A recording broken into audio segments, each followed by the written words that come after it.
Hello, my name is Teacher Robert. I teach at International Christian School, Nonthaburi in Nonthaburi, Thailand. I teach grade 4, and today we'll be talking about a really great lesson we just did earlier today. There are no students in the classroom. At the request for the rest of this year, they need to get permissions for us to have students in the classroom first. So I will be reenacting a lesson that I did today for my observation. Multi-digit multiplication. So if you come to the TV screen here, the Apple TV, what we'll be focusing on is students will be able to memorize multiplication facts up to 12 times 12. Students will begin to multiply by multiples of 10. I will engage the students by a skip counting video of skip counting by 4s and then skip counting by 6s. Noting that the previous lesson was skip counting by 3s and skip counting by 4s. We also review a partial products multiplication method for students that don't like to use the traditional method. Then we'll have a multiplication basketball game where I'll explain the rules to the students and engage them in a multiplication basketball game. And we will have a final assessment of the students' understanding in their groups by taking a quick quiz on International Christian School Nonthaburi, IXL.com. So, without further ado, allow me to begin the lesson, the mock lesson, as it were. So, we would begin the class by starting with our YouTube video, Skip Counting by 4s.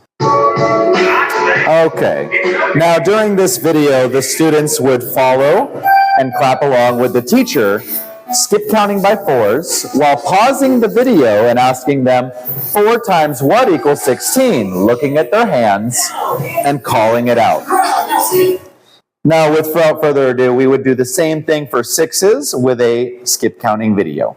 Okay, so that would be to engage the class. Then we would get into more of the specifics. I would introduce what you'll see around the classroom. Each student has a multiplication pop-it for sensory learning, being able to pop it on each side to find, for example, what 4 times 10 is, crossing their fingers along and finding the answer.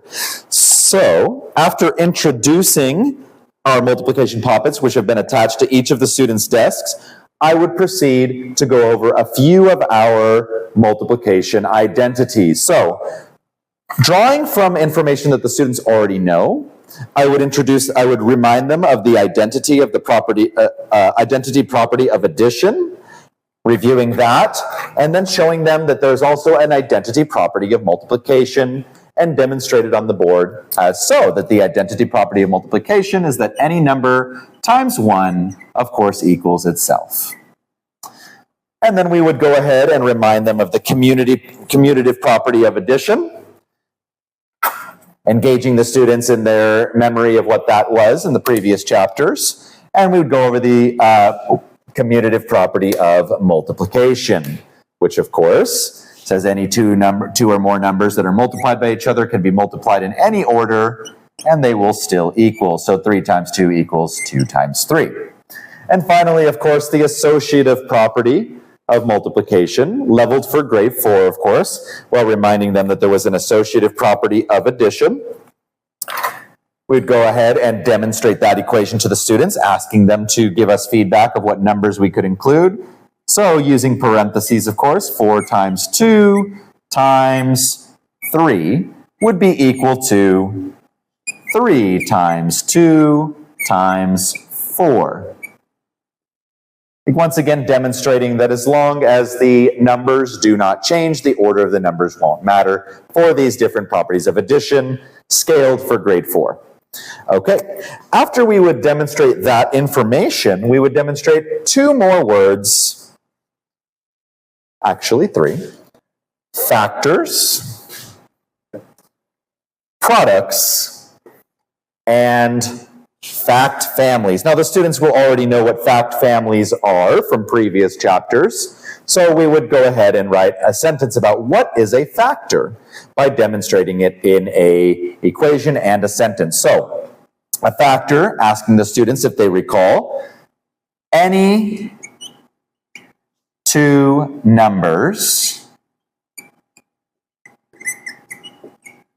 multiplied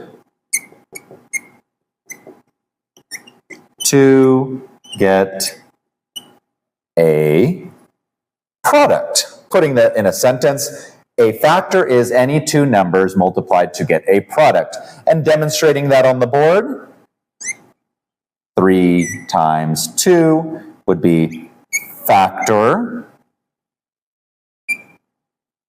number 1 and factor number 2 equals our product. 6 would be the product. Okay, and of course then we would be able to demonstrate what a fact family was, and we'd go ahead and move across the board over here to our final point before we get to our game and our quiz. So a fact family would state, again, 3 times 2 equals 6, 2 times 3 equals 6, and then of course 6 divided by 3 equals 2, and 6 divided by 2 equals 3, noting that division is the opposite of multiplication.